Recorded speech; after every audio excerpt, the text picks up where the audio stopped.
बड़ी खबर जम्मू कश्मीर से लगातार हम आपको बता रहे हैं। कुपवाड़ा में 4 आतंकियों ने सेना के कैंप पर हमला किया, जिसमें 2 आतंकियों को ढेर कर दिया गया है। लेकिन दुख की बात यह है कि 3 जवान भी शहीद हो गए हैं। 2 आतंकी इस वक्त कहां हैं, उनके लिए सर्च ऑपरेशन चल रहा है। जिन 4 आतंकियों ने हमला किया था उनमें से 2 को तो ढेर कर दिया गया, लेकिन 2 आतंकी बचकर अभी फिलहाल निकल गए हैं। लेकिन बताया जा रहा है कि सेना के जवान उनको पकड़ने की कोशिश कर रहे हैं। जिस इलाके में यह हमला हुआ है उस इलाके में इन जवानों को घेरने की कोशिश हो रही है। एक अधिकारी सेना के और 2 जवान शहीद हुए हैं इस आतंकी हमले में। सुबह सुबह बताया जा रहा है कि यह हमला किया गया ठीक उसी तरीके से जिस तरीके से इसी तरीके से कई और हमलों को अंजाम दिया गया। जी मीडिया संवाददाता खालिद हुसैन हमारे साथ जुड़ गए हैं। खालिद, ये बताइए कि इस वक्त ताजा अपडेट क्या है? जो 2 आतंकी बताए जा रहे हैं उनके बारे में कोई जानकारी मिल रही है? कहां हैं वो और बाकी इस इलाके को किस तरीके से घेरा गया है और ऑपरेशन किस तरीके से चलाया जा रहा है? विजय, मैं आपको बता दूं, सेना हमें बता रही है अभी तक उनका ये कहना है कि जो 4 मिलिटेंट्स की खबर आ रही थी उनके हिसाब से केवल 2 ही मिलिटेंट्स थे जिनको मार गिराया गया है। लेकिन करीबन 4:45 बजे आज सुबह 151 इन्फेंट्री जो है चौकीबल पंजगाम इलाके में जो है सेना की, वहां पर मिलिटेंट्स ने अचानक से हमला कर दिया, कैंप के अंदर घुसने की कोशिश की और पहली ही जो उसने असॉल्ट फायर किया उसमें एक कैप्टन और 2 सेना के जवान इसमें जो है शहीद हुए और उसके बाद रिटेलिएशन फायर में जो है दोनों मिलिटेंट्स को मार गिराया गया। लेकिन इसमें कुछ जवानों के घायल होने की भी खबर है, लेकिन वो ज्यादा घायल नहीं हुए हैं।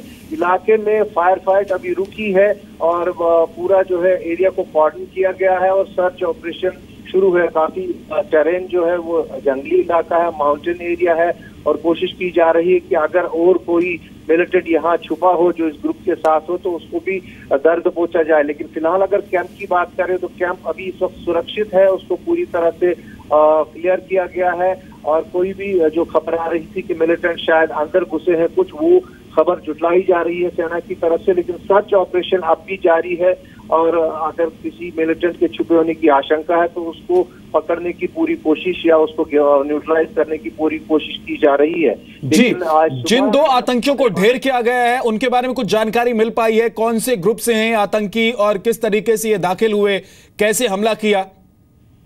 देखिए, अभी इनिशियल स्टेज है इन बातों को कहने के लिए, क्योंकि निसंदेही एक बहुत ही सिक्योर जोन है चौकीबल, जहां से आगे जंगदार वगैरह के लिए जो है मेन चेक पॉइंट रहता है ये चौकीबल एरिया। उसके बाद पंजगाम, रालपोरा, ये इलाके बड़े ही जो है सिक्योर जोन में रहते हैं। इस इलाके तक कैसे मिलिटेंट्स पहुंचे और कैसे उन्होंने हमला किया ये देखने वाली बात है। लेकिन फिलहाल इनिशियल स्टेज है, कोशिश अभी तो तलाशी ऑपरेशन जारी किया है, कोई और मिलिटेंट जो है वो छुपा तो नहीं है, उसके खिलाफ कार्रवाई है।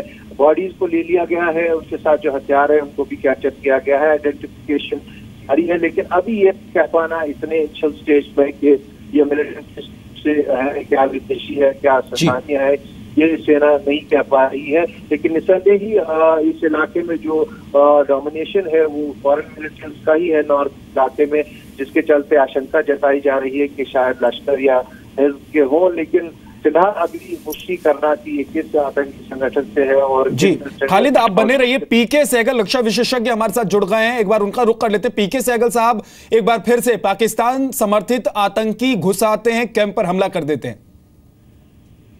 बिल्कुल आप सही कह रहे हैं। पाकिस्तान जो है वो इस समय देख रहा है कि इस जो स्थिति है या सिचुएशन है कश्मीर में इतनी अच्छी नहीं है और वो उसको किसी प्रकार का सुधार नहीं चाहता। ये पाकिस्तान में बॉर्डर के पास में है चौकीबल पोस्ट, जो एक कंपनी लोकेलिटी है, उसके ऊपर एक फिदाइन हमला किया है।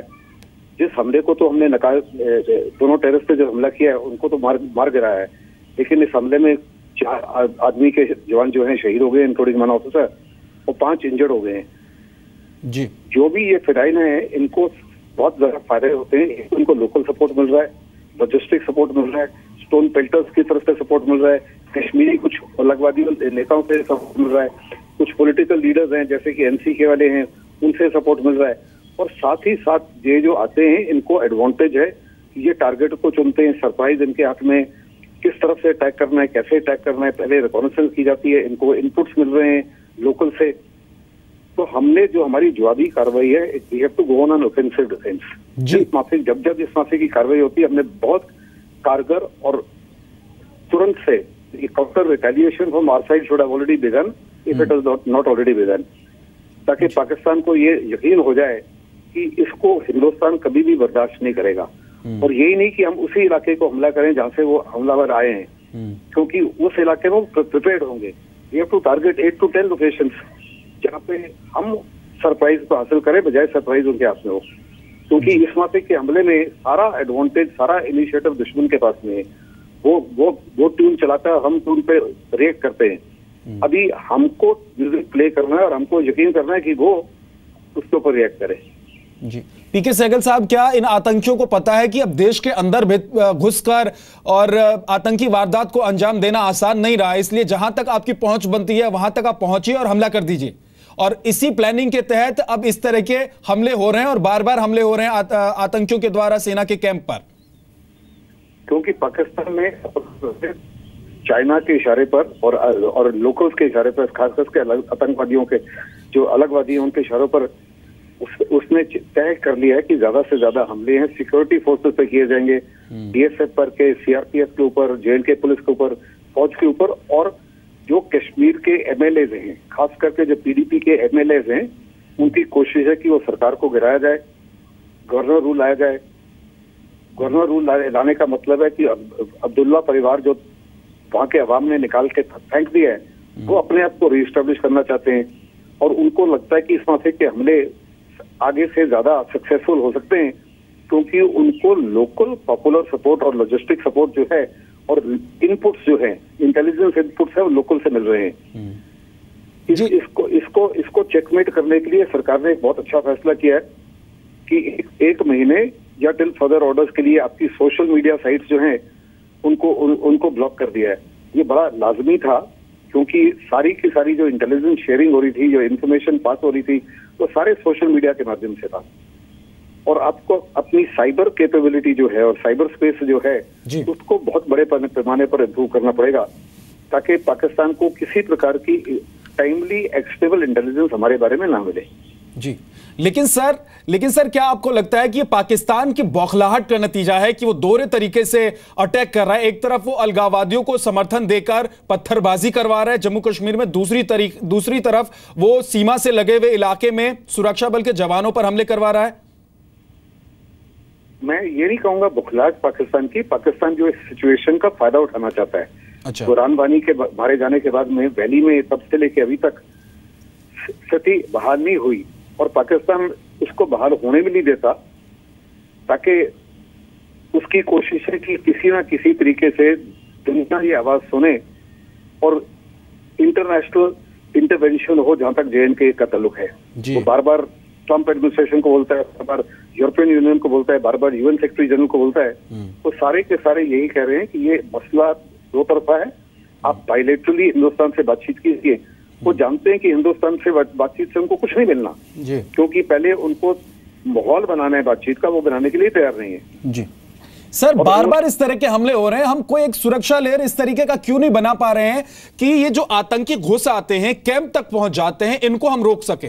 क्या इस तरह की स्ट्रेटेजी हम काम नहीं कर सकते, या फिर काम नहीं हो रहा है?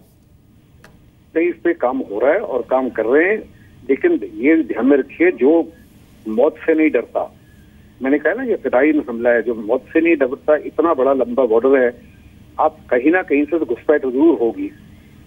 इसलिए हमारा वहाँ इंटेलिजेंस ग्रिड बड़ा अच्छा है, इंटरनल सिक्योरिटी ग्रिड बड़ा अच्छा है जी, आपका काउंटर इंसर्जेंसी ग्रिड बड़ा अच्छा है। उसके बावजूद भी वो कई इलाके ऐसे हैं कि जहाँ 100% सीलिंग इज एब्सोल्युटली इम्पॉसिबल। बहुत बहुत शुक्रिया सर इस पूरी जानकारी के लिए, बातचीत के लिए। और इस वक्त सीधे रुख करते हैं, खालिद हुसैन हमारे साथ जुड़ गए हैं। खालिद, क्या अपडेट है? विजय, अभी फिलहाल सर्च ऑपरेशन लॉन्च कर दिया गया है, बड़ा इंटेंसिफाइड सर्च चल रहा है पूरे इलाके में, और 2 मिलिटेंट्स जिन्हें हार्डकोर बताया जा रहा है, जो पूरे लैस के हथियारों से जिन्होंने हमला करा था, उनको न्यूट्रलाइज किया गया है।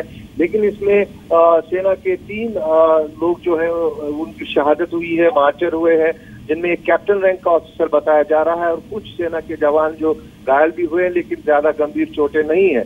लेकिन पूरे इलाके और साथ साथ कैंप की सर्च ऑपरेशन अभी जारी है। और मैं आपको बता दूं, कल ही हमने जब जीओसी से बात करी थी एक फंक्शन के दौरान, तो उन्होंने ये बोला था कि डेस्परेशन बहुत ज्यादा है मिलिटेंट्स में, और करीबन 150 मिलिटेंट्स जो है उन्हें बताया था सकरी है कश्मीर घाटी में। और उसके साथ साथ उन्हें ये भी बताया था कि बर्फ पिघल रही है और नियंत्रण रेखा से घुसपैठ की कोशिशें तेज होंगी, ऐसे उनके पास इनपुट्स है। करीबन 200 मिलिटेंट्स लॉन्चिंग पैड्स पे हैं जो घुसपैठ करने की कोशिश करेंगे।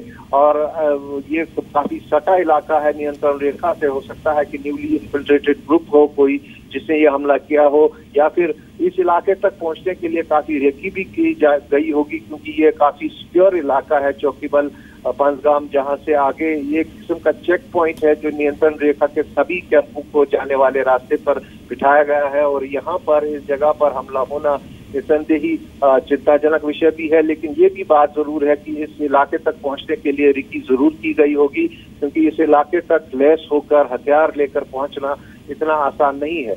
लेकिन किसी तरह से इसका मतलब लोकल कोई मॉड्यूल है जो सपोर्ट कर रहा है इन आतंकियों को सेना के कैंप तक पहुंचने में, या फिर सुरक्षा बल के कैंप तक पहुंचने में?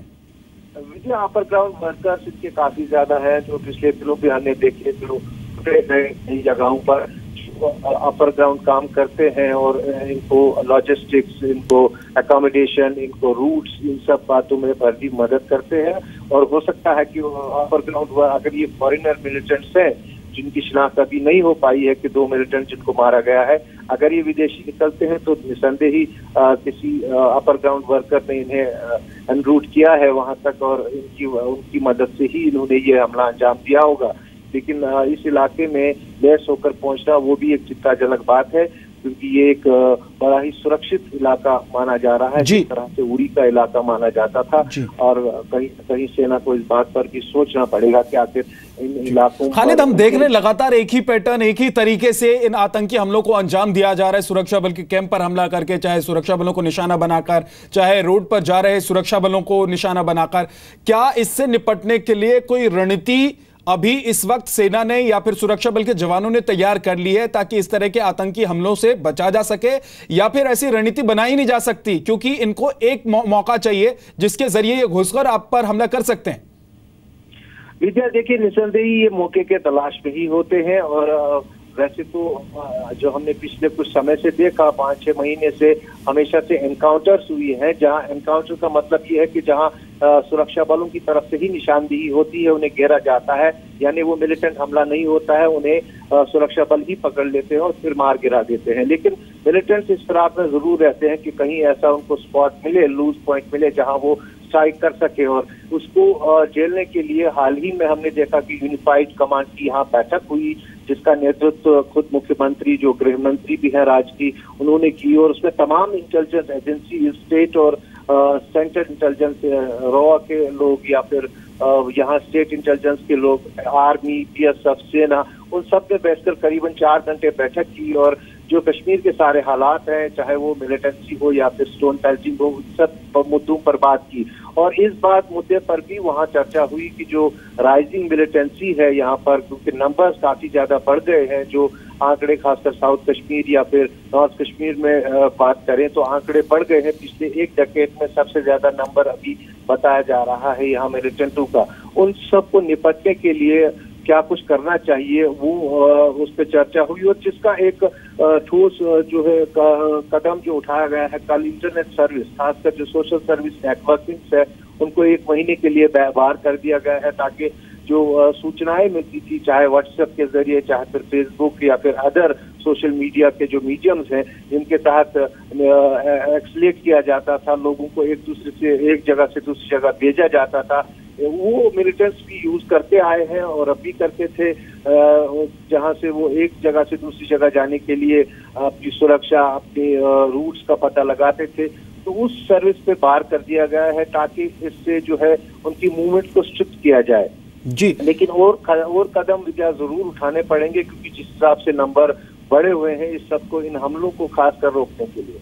जी, अब बने रहिए खालिद हमारे साथ मनीष शुक्ला भी जुड़ गए हैं, उनके पास भी चलेंगे। लेकिन एक बार फिर से अपने दर्शकों को पूरी खबर बता देते हैं। जम्मू कश्मीर के कुपवाड़ा में 4 आतंकी बताए जा रहे हैं कि 2 ही आतंकी थे। हालांकि अब इस बात की पुष्टि हो गई, शुरुआती तौर में यह खबर आई थी कि 4 आतंकियों ने हमला बोला था, लेकिन 2 आतंकी थे जिन्होंने हमला बोला और दोनों आतंकी मार गिराए गए। हालांकि इस पूरे इलाके में भी सर्च ऑपरेशन चल रहा है ताकि अगर कोई आतंकी इस पूरे इलाके में छिपा हुआ है या फिर किसी साजिश के तहत वो छिपा बैठा है और कोई प्लान कर रहा है तो उसको भी ढूंढा जा सके और उसका भी खात्मा किया जा सके। लेकिन इस पूरी एनकाउंटर कहें, इस पूरे एनकाउंटर में 5 सेना के जवान बताए जा रहे हैं जो घायल हैं। इसके अलावा एक जवान अधिकारी बताए जा रहे हैं वो शहीद हो गए हैं।